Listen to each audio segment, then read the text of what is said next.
everybody. It is Wednesday and it's time for another edition of the weekly Roar. And today I have a special guest. I'm continuing the Grow series, talk about the law of reflection. But first, before we get started, while I wait for Melahni to join, I'm Greg Storch. I'm the founder of Lion Enterprise, a leadership development and coaching company. I'm a certified professional coach and a speaker, coach, and trainer. There's Tanya. Hi, Tanya. Good to see you back, jumping on. Hey, last week, I was speaking with Steve Finch. Hi, Melahni. I see you. Hold on just a second. I was speaking with Steve Finch out in San Diego, and we discussed how important self-esteem can be when it comes to our growth. And he shared some really great personal stories about some of the influencers in his life that really helped him develop a strong sense of self. And I hope you guys tuned into it or saw the replay. I really enjoyed my chat with him, and I hope y'all did too. And this week I'm continuing my growth series. We're talking about the law of reflection. The law of reflection is taking time to pause, to allow growth to catch up with you. So let me try and join my guest here, see if we can get this done. Hi, Melahni. Let me introduce you. Here with me today, hailing from Greenwood, Indiana. Of course, she's not there because she's never at home, always on the go. She could be joining us from anywhere. We'll find out where she's at. My good friend, Melahni Ake, she is the creator and the host of Everyday Leaders 50 and 50 podcast. It's a tremendous podcast. If you have not listened to it, you might want to subscribe and check it out. She's got some really cool things going on her podcast. She's also the owner. She's an entrepreneur just like I am, and she's the owner, CEO of Make Connections for Life, leadership coaching and consulting. And of course, she's a fellow facilitator with me and Diane Dick in By Design Learning Institute. So Melahni, welcome to the weekly Roar. Thank you so much for being with us today. This is so much fun, Greg. We have so much passion around what we're doing. And, you know, all the things that you just said are what I do besides my full-time job. So it is crazy, but we'll get into that. And so thank you very, very much for asking me to come on and talking about my favorite book and one of my favorite chapters. Yes. So where are you? I am in Orlando, Florida. Oh my gosh. Oh my gosh. Okay. So lucky. And it's perfect. That's awesome. So, you know, I'll tell you what, it's perfect, right? So we'll get into it. Okay, perfect. So you mentioned that this was your law, and as you know, Melahni, I've said this week after week, each of the 15 laws, I matched up each law to one of my guests, and I knew right away that this was your law. And the reason I picked this one for you was because I heard your story when we first met last year. You were on the receiving end of that downsizing and were kind of blindsided and were let go from a job that you were doing well at, you were happy in, you didn't know that was coming, and one day you're out of a job. Yep. And so would you be willing to share that story briefly with us and dovetail that into how this law really helped you rise from the ashes, so to speak? Absolutely. Give me a platform. So, yeah. Well, it was interesting because, you know, reflection, right? Reflection about when I took that job. I left a company after 10 years to take the job that I was eliminated from. And it was really hard for me to make that step in my life. That was probably one of the biggest steps that I chose to make myself. It took me about 3 months to make that decision to leave that stable company. And so I was on this trajectory to like live my life, explore, have a great opportunity to grow. And that's why I was there at that company. And I had done so many things. I had traveled internationally. I had trained internationally. I had become kind of a specialist, I call myself. You know, they put me in different positions to do different things that drove the success in the company. But on April the 6th, I was taken in and I was told that my job was being eliminated because I had no value in the company. And I thought, you've got to be kidding me. Are you out of Oh my God. Do you not just see what we've just done over these past 5 years? And so, but what I learned is that there were beliefs that weren't mine. There were beliefs that were put on me that were not my beliefs. And that that these people, right, were going to push me into believing what they did, which was that I had no value. And I was so kind of like shocked, blindsided, lots of those things, you know, that come to your mind. And I wasn't really angry about it. I was confused. And so as I left that organization on April the 6th and took my stuff and grabbed my paperwork and got to my car and, you know, drove to the airport, and I was like, whatever, you know, I thought just this sense of like purpose, right? This was all I focused on.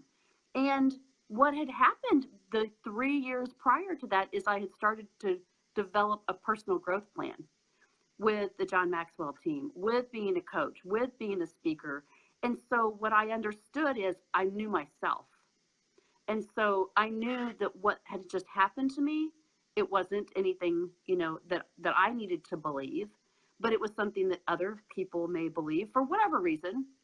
And so I came home with the idea and the thought, Greg, that like, okay, why did this happen? Was it personal? I don't know. You know, some people, they have personal vendettas. Some people, you get so confident in your own life that people feel threatened, right? And so I was like, whatever, I'm not going to deal with that. I need to move forward.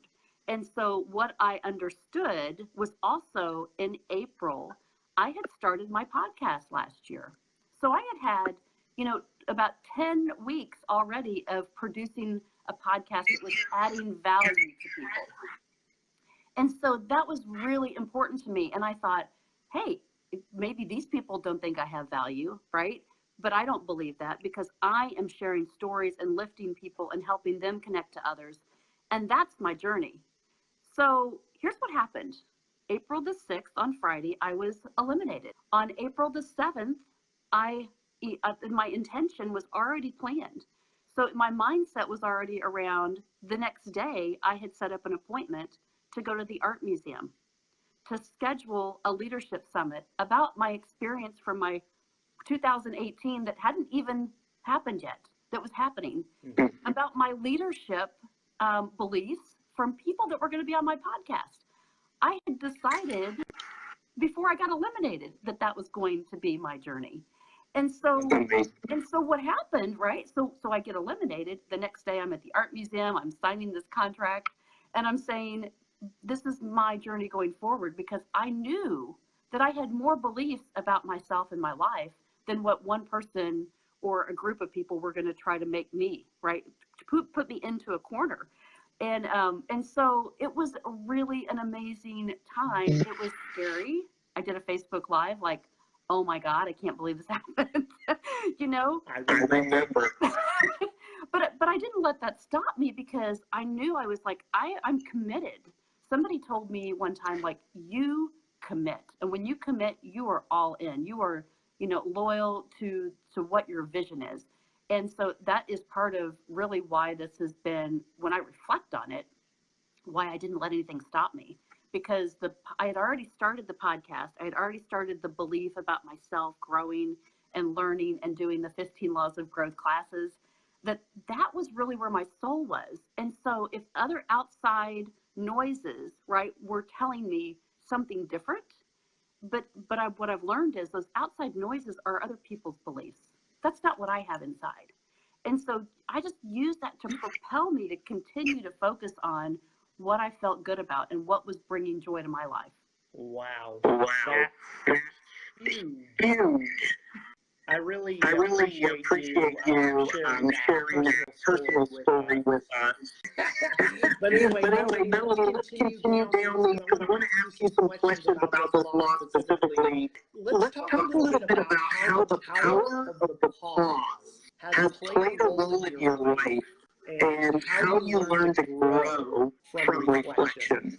Yeah, so it's a great question. And so, you know, when I talk about kind of losing the job, right, losing the full-time job and having to think about what I was going to do next, part of it was, do I want to just do a leadership coaching program? Do I want to just figure out how to get sponsors for a podcast? You know, what was it that I wanted to do next? And so as I connected to a product that I was familiar with, I was given the opportunity to join an organization, another medical company. And through that, you know, they didn't know my strengths. I had to you have to prove yourself, right? What you're doing is going to be valuable.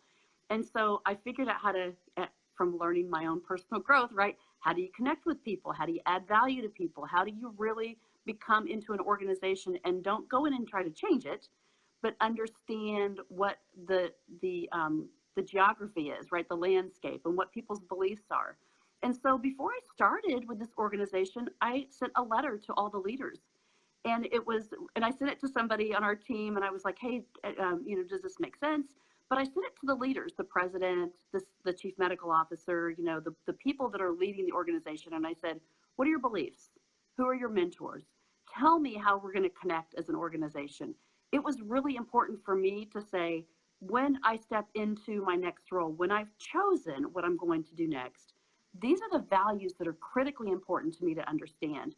And if I don't connect to those values, I have a choice now that I can go in a different direction. And so that was really, really important to me. And I learned the people that responded to me, you know, were the ones that I could connect to immediately. The ones that didn't respond, you know, they just probably didn't understand. They weren't on their journey of understanding what I was trying to get through, like how I was trying to connect. And some people just don't have the capacity, right? They don't have the capacity to understand where you are, and that's okay. But I had grown so much through this experience. You know, I didn't look at it as a door that closed. I looked at it as, now I can actually use what I've learned and I can put it into practice. And so what's great now is, you know, I'm a VP of sales and I'm designing the organization around things that we're very passionate about. And we're actually connecting into the customers in a way that really people haven't thought about before. So I get to use everything that I know and really grow for creating value. And it's just been amazing. You brought up a lot of important points about reflection and then using those things that you've learned from your experience. John in the book actually says experience isn't the best teacher. Evaluated experience is the best teacher. So that was a perfect example of that. Everyone needs time to, not only time to reflect, but place, that special place. Now, I have a feeling I know what your answer is going to be here. For the viewers that may not know, where is your place that you like to go to pause and reflect on things? What's that thinking space?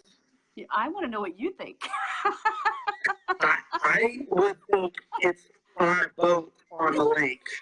Probably, exactly. So when in the summer, right, because we're only able to sail in the summertime, but when I have the opportunity to be by water, that is my place to really reflect. And so I'm not just saying in the shower, right? That's water.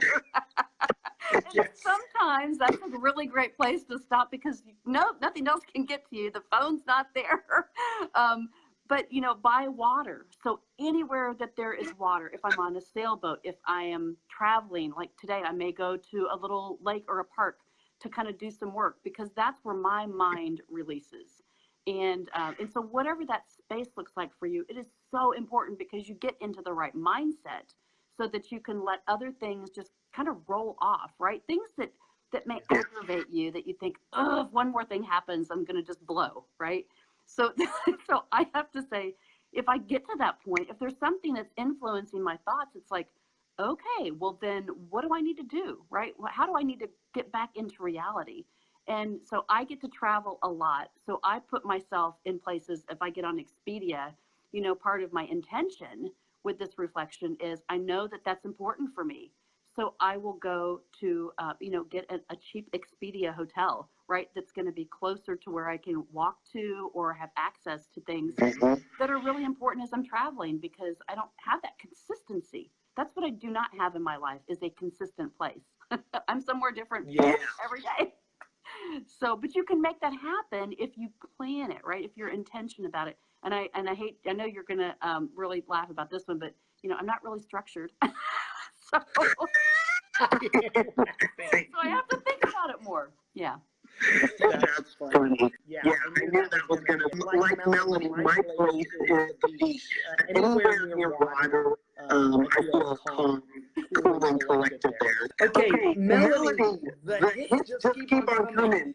Good questions are at the heart of reflection, right? Tony Robbins actually says that successful people ask better questions, and as a result, they get better answers. And in the book, John Maxwell is sharing some of the questions that he actually asks himself when he's reflecting, right? It's kind of a yin-yang style of questioning. So I'm going to ask you some of those questions, and hopefully you'll be willing to share your answers. So here's the first set that he asks.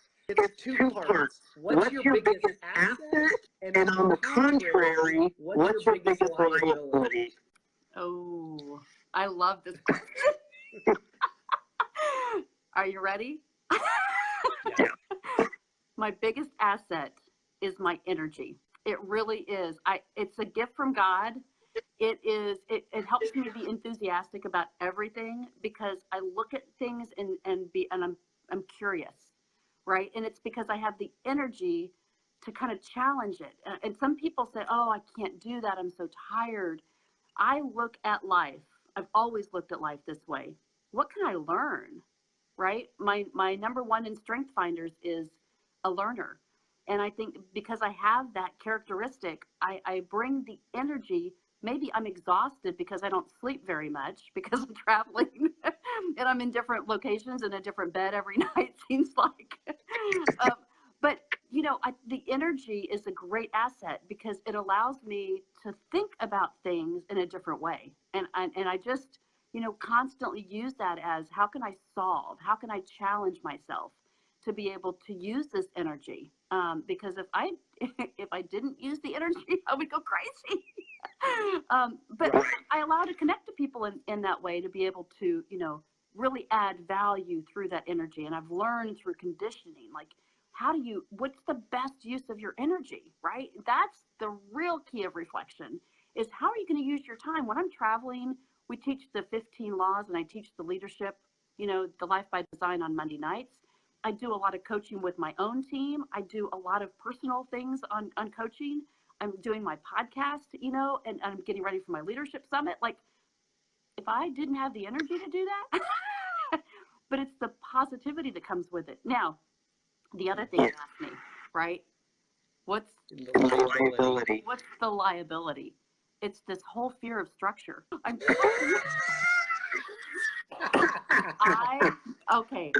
Melahni Ake, and I fear structure. Because I think, when I really thought about this, Greg, it's because I have energy around, like, I got to go. I got to get it done. I want to be able to add value. And I look at the structure as like, it's going to box me in. And so what I've had to learn through my life is structure is not a bad thing, but you have to go in pieces. You can't say it, like, I think of it this way, right? If people are like me and they say, I'm afraid of structure, it's afraid of being in the box. It's not necessarily the process, right? Because I love process and I like to see achievement and goals, and that's all structure. But it's not that. It's the saying, oh my gosh, I have to do things a certain way. And I think if you add the curiosity to your life, and the creativity, and you say, okay, I got to do this, but it doesn't have to be done linearly. I don't have to do it, 1, 2, 3, 4. I can go 4, 2, 3, 1. It doesn't matter. So that's kind of, you know, and I really think about this a lot and I reflect on it. What scares me about a process of someone else's, right? And it's because I don't own it. So we'll talk about control. Yeah. But it's really like, don't fear structure. Understand how to use it and understand how your energy can benefit you in any kind of structure. That was awesome. Good job. I know these are hard questions, and again, what I'm doing is I'm asking Melanie the questions that John asks himself when he goes through his own reflection. What I'm doing is sharing these with you so you know what questions to ask yourself. Here's another set of questions that you should be asking yourself. What's one of your highest highs, and conversely, your lowest low? Yep. So we've kind of touched on this, but my highest high, I think, is starting to learn how to bring other people along.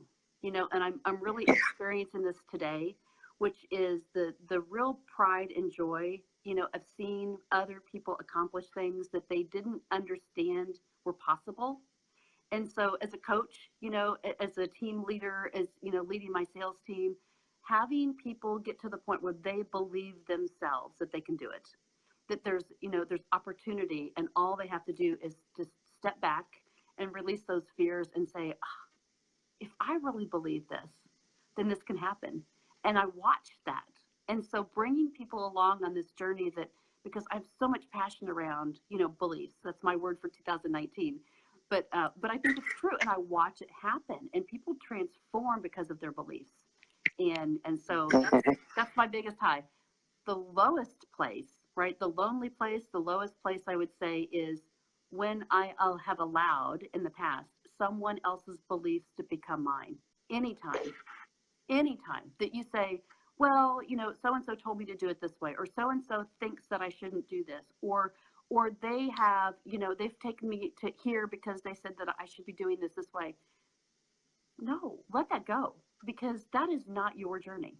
And that puts you in a very low place. It puts you in a very, you know, perspective. We talk about perspective, but that is not your journey. You may feel that they're supporting you, right?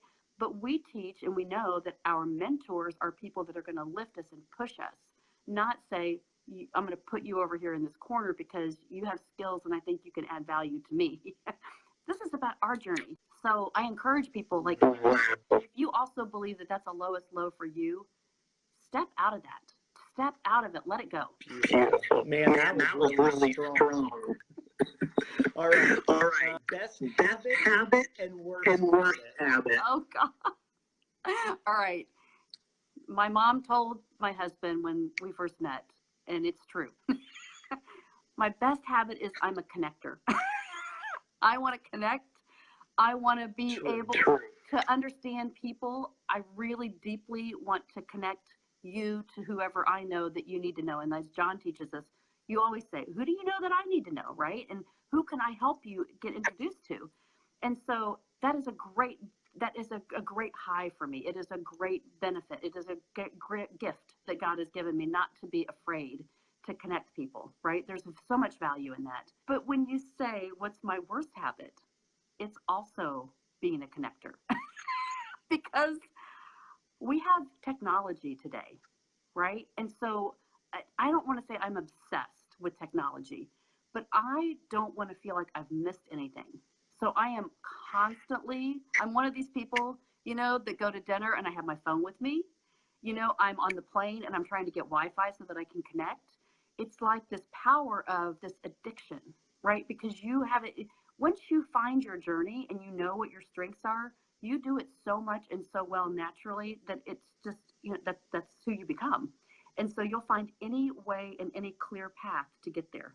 And so for me, it's kind of a bad thing that we have all this technology that gives us access, Wi-Fi, Zoom, Facebook. You know, I said, oh my God, why didn't I create Facebook? Because this is what I believe in. I believe in the power of connecting people to give people energy and show them, like, hey, you don't look at that news feed that's all this noise and bad stuff. Go to the people that are really encouraging you. There's two choices, right? You can either choose to look at this or you can choose to look at that. So when people tell me, like, oh, these horrible things are happening in the world. I'm like, I don't know, because I don't look at that, or I haven't connected to that. I'm not on that site. I don't go there. We let that noise just go away from us. And so I'm more of the power of positivity, and however you can create that in your life. I love it.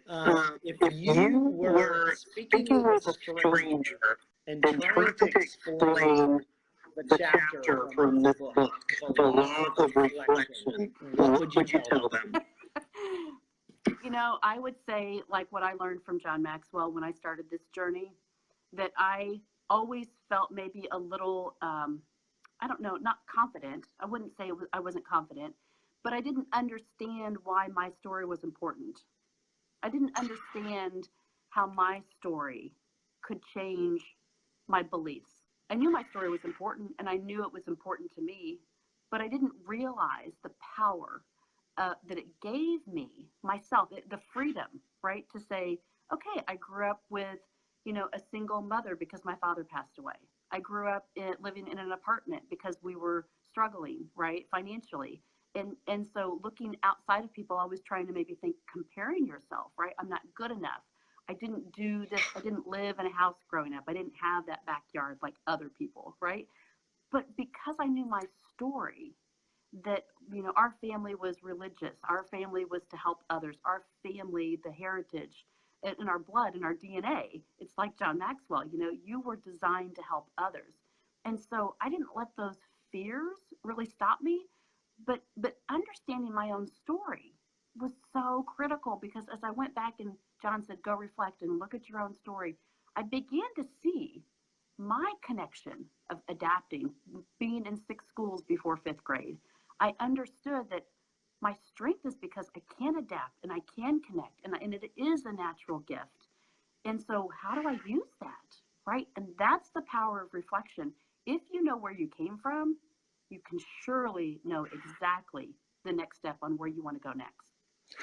That, my friends, is the way to wrap up the discussion, because that is the definition of evaluated experience. Melanie, brilliant. I want to talk a little bit about what you're doing, because you've got a big summit coming up, right? And also tell everybody how they can get a hold of you. How can they reach out to you and connect? Yes, absolutely.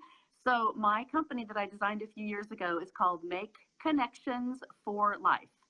It's my core, right? Make Connections for Life. So go to makeconnectionsforlife.com. If you subscribe to my website, you can see all the things that are going on, which is about the podcast from 2018. So as I created this, it was to add value to my life, but others. And so I am bringing 9 of my guests from 2018 to the Indianapolis Museum of Art next Saturday, March 2nd. And we're going to host a leadership summit. And they're going to share their stories of success and their growth, and connect to the guests that are in the auditorium. The art museum is absolutely beautiful, and it's a very quaint and intimate theater. And so we're going to have people share their stories, do some exercises, get a journal, have some breakfast, just have the opportunity to learn from each other.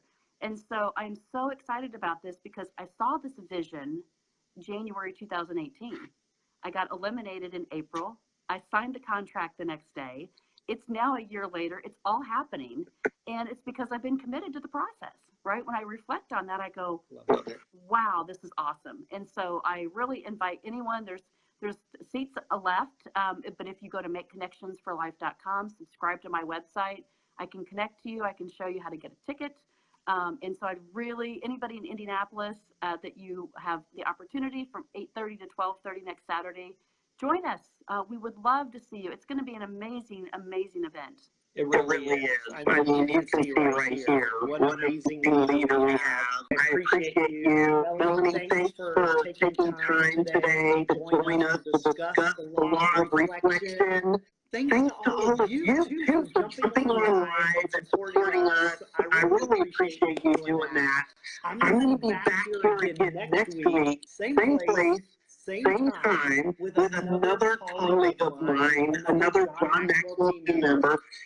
Ann's a good bar from Denver, Colorado. Love her. Anza has an amazing story. She is a self-love, self-care advocate and a self-talk whisperer. I love it. She's amazing. So she's going to join me to talk about the law of environment and how growth thrives in conducive surroundings.